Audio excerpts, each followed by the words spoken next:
എന്തോ വീക്കെൻഡായിട്ട് എന്താ പരിപാടി? വീക്കെൻഡായിട്ട് പ്രത്യേകിച്ച് പരിപാടിയൊന്നുമില്ല. നമുക്ക് കപ്പ മീൻ ഉണ്ടാക്കിയാലോ? കപ്പയും മീനും ഉണ്ടാക്കാലോ.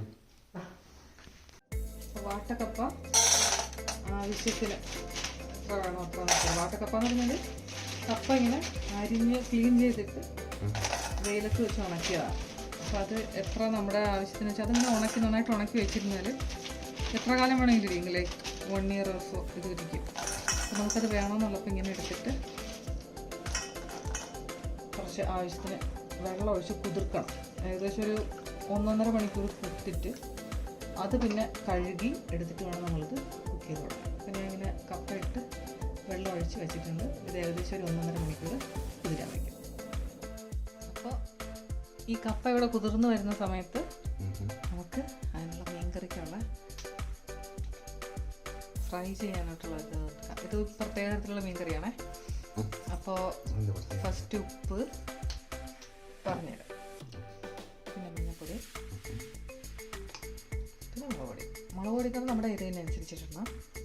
ഇത്ര ഇട്ടിട്ട് നമുക്കിതൊന്ന് മിക്സ് ചെയ്ത് വയ്ക്കാം. മിക്സ് ചെയ്ത് കുറച്ച് നേരം മാരിനേറ്റ് ചെയ്തിട്ട് നമുക്ക് ബാക്കി കറി ഉണ്ടാക്കാം. ഫസ്റ്റ് അത് ഞാൻ മാരിനേറ്റ് ചെയ്യാം. അപ്പോൾ ഇത് നന്നായിട്ട് കുതിർന്നിട്ടുണ്ട്. അതിനുശേഷം ഞാനൊരു വെള്ളത്തിൽ കഴുകിയിട്ടുമുണ്ട്. ഇത് നല്ല ക്ലീനാണ്. ഇത് ഞാനിനി നമ്മുടെ കുക്കറിലോട്ട് ഇട്ടിട്ട് കുറച്ച് വെള്ളവും ഉപ്പും മാത്രം ഇട്ടിട്ട് ഞാനിതൊന്ന് ഒരു വിസിലടിച്ചിട്ട് ഇതിനെ ഊറ്റി കളയാനാണ് പോകുന്നത്. അതിനുശേഷമാണ് നമ്മളിതിൻ്റെ റെസിപ്പിയിലോട്ട് കിടക്കുന്നത്. അപ്പോൾ ഫസ്റ്റ് നമുക്ക് ഇതൊന്ന് കുതിർത്ത് വൃത്തിയാക്കിയത് നമുക്ക് കുക്കറിലേക്ക് ഇടാം. കുക്കറിലേക്ക് ഇട്ടിട്ട് ആവശ്യത്തിന് വെള്ളവും ഉപ്പും ഇടാം. ഉപ്പിട്ടിട്ട് നമുക്കിതൊന്ന് ഇളക്കാം. ആ ഉപ്പൊന്ന് ജസ്റ്റ് ഇളക്കിയിട്ടുണ്ട്. നമുക്കിത് ഇളക്കിയിട്ട് ഒരു വിസിലിലേക്ക് വെയിറ്റ് ചെയ്യാം. ആ സമയത്ത് നമുക്ക് ഫിഷിൻ്റെ കറിയുടെ അത് ചെന്ന് സെറ്റാക്കാം. അപ്പോൾ ആദ്യം വെളിച്ചെണ്ണ എല്ലായിടത്തും ഒന്ന് സ്പ്രെഡ് ചെയ്തിട്ട് നമുക്ക് മാരിനേറ്റ് ചെയ്ത് വെച്ച ഫിഷ് ഇത് മുഴുവനെയാണ് ഇടുന്നത്. അത് വേറെ രീതിയിൽ ഉണ്ടാക്കുന്നതുകൊണ്ടാണ് ഞാൻ മുഴുവനെ ഇടുന്നത്. അപ്പോൾ അതിൻ്റെ മസാലയൊക്കെ ഞാൻ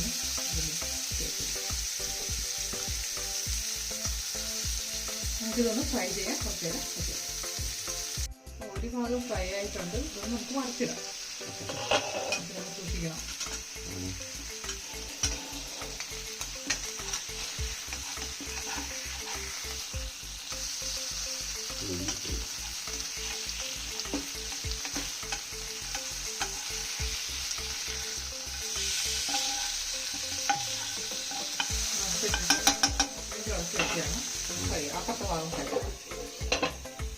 അപ്പം രണ്ടാമത്തെ ഭാഗവും ഫ്രൈ ആയിട്ടുണ്ട്. നമുക്കിനി ഇതൊരു പ്ലേറ്റിലേക്ക് മാറ്റാം. കാരണം നമ്മളിനി ഈ പാനിലാണ്, നമ്മൾ സെയിം പാനിലാണ് കുക്ക് ചെയ്യുന്നത്. അപ്പോൾ അതിന് മുന്നേ ഈ ഫ്രൈ ചെയ്തത് നമുക്കൊരു പ്ലേറ്റിലോട്ട് മാറ്റാം. എണ്ണയിൽ നമുക്ക് കുറച്ച് കടുകിടാം. അഥവാ എണ്ണ ബാക്കി വന്നില്ലെങ്കിൽ കുറച്ച് വെളിച്ചെണ്ണ ഒഴിച്ചാൽ മതി. കടുകിടാം. അതൊന്ന് പൊട്ടി വരണം. കുറച്ച് ഉള്ളിയും ഉള്ളിയും കറിവേപ്പിലയും. ഒരു 2 ഉള്ളിയാണ്, 2 മീഡിയം സവാളയും 1 തണ്ട് കറിവേപ്പിലയാണ് ഇട്ടേക്കുന്നത്. നമുക്കിതൊന്ന് വഴറ്റണം. കുറച്ച് ഉപ്പിടാം.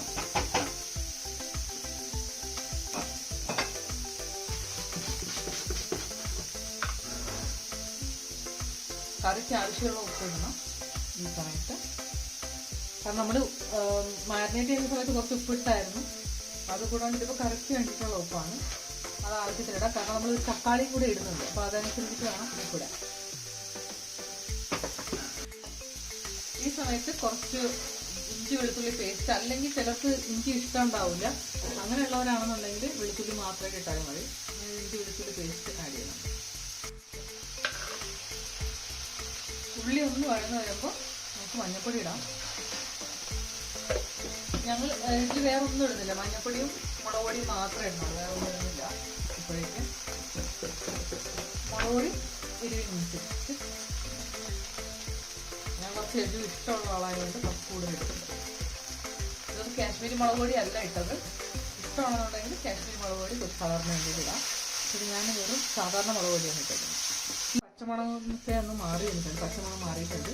എന്നിട്ട് തക്കാളി ഇടാം. ഇത് ഒരു വലിയ തക്കാളിയാണ്, അതല്ലാന്നുണ്ടെങ്കിൽ ഒരു 2 മീഡിയം സൈസ് തക്കാളി ഇടാം. അപ്പോൾ ഇതിൻ്റെ ഒരു ഊറ്റി വന്നിട്ടുണ്ട്. നമുക്ക് ഇതിൻ്റെ വെള്ളം ഒന്ന് ഊറ്റി കളയണം. വെള്ളം ഒന്ന് ഊറ്റി കളഞ്ഞിട്ട് ബാക്കി ഇതിൻ്റെ റെഡിയാക്കാം. വെള്ളം ഞാൻ ഊറ്റി കളഞ്ഞായിരുന്നു. ഇനി ഇതിലേക്ക് നമുക്ക് ആവശ്യത്തിനുള്ള വെള്ളം ഒഴിച്ചിട്ട് ഒരു വിസിൽ വയ്ക്കാം. ഇനി ഇതിലോട്ട് നമുക്ക് ഇത് ചീനിക്ക് വേണ്ടിയിട്ടുള്ളതാണ്, കപ്പയ്ക്ക് വേണ്ടിയിട്ടുള്ളതാണ്. വെളുത്തുള്ളി, കറിവേപ്പില, ജീരകം, ഇത് 3 കൂടെ ഒന്ന് നമുക്ക് ചതച്ചെടുക്കാം. അപ്പോൾ ഈ ചതച്ചതിലേക്ക് കുറച്ച് മുളക് പൊടി, മഞ്ഞൾപ്പൊടി, ഉപ്പ്, ആവശ്യത്തിന് ഉപ്പും കൂടെ ഇട്ട് കുറച്ച് വെള്ളവും കൂടെ ചേർത്ത് നമുക്ക് ചേർത്ത് വയ്ക്കാം. ചീനി വേകുമ്പോൾ ഇതിലേക്ക് ഒഴിക്കാം. ആ സമയത്ത് നമ്മുടെ മീനിൻ്റെ കൂട്ടൊന്ന് നന്നായിട്ട് തക്കാളിയൊക്കെ സ്മാഷായി വന്നിട്ടുണ്ട്. ഈ സമയത്ത് നമുക്കിതിലേക്ക് മീനിടാം. നേരത്തെ പൊരിച്ച് വെച്ചിരുന്ന ഫിഷ് ഇടുന്നുണ്ട്. ഇത് വിട്ടിട്ട് ആവശ്യത്തിനുള്ള പുളി കലക്കിയതാണത്, അത് ഒഴിക്കുന്നുണ്ട്. നമുക്ക് കുറച്ച് നേരം മൂടി വയ്ക്കാം, അരപ്പൊക്കെ ഒന്ന് പിടിക്കാനായിട്ട്. അപ്പോൾ കപ്പയിൽ ഒരു വിസിൽ വന്നായിരുന്നു, അതിനുശേഷം വെള്ളവും ഊറ്റി കളഞ്ഞായിരുന്നു. ഇത് നന്നായിട്ട് വെന്തിട്ടുണ്ട്. ആ സമയത്ത് നമുക്ക് നേരത്തെ മിക്സ് ചെയ്ത് വെച്ച വെളുത്തുള്ളി, ജീരകം, കറിവേപ്പില, മഞ്ഞൾപ്പൊടി, ഉപ്പ്, മുളക് പൊടി ഇത്രയും കൂടെയുള്ള മിക്സ് ചേർത്ത് ഇത് ചേർത്തിട്ട് നന്നായിട്ട് ഇളക്കി ഒഴിക്കുക.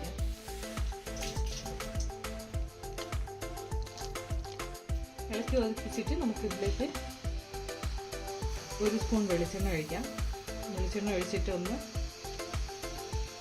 ഇളക്കി അടച്ചു വയ്ക്കാം. ഇത് നമ്മൾ നേരത്തെ പുളി ഒഴിച്ചിട്ട് അത് നന്നായിട്ട് വെന്ത് വന്നിട്ടുണ്ട്. അതിലേക്ക് നമുക്ക് കുറച്ച് തേങ്ങാപ്പാൽ ഒഴിക്കാം. ഞാൻ റെഡിമെയ്ഡ് തേങ്ങാപ്പാലാണ് ഒഴിക്കുന്നത്.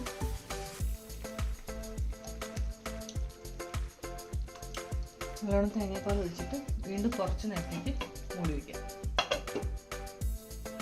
അപ്പോൾ ഇത് നന്നായിട്ട് തിളച്ച് തന്നിട്ടുണ്ട്.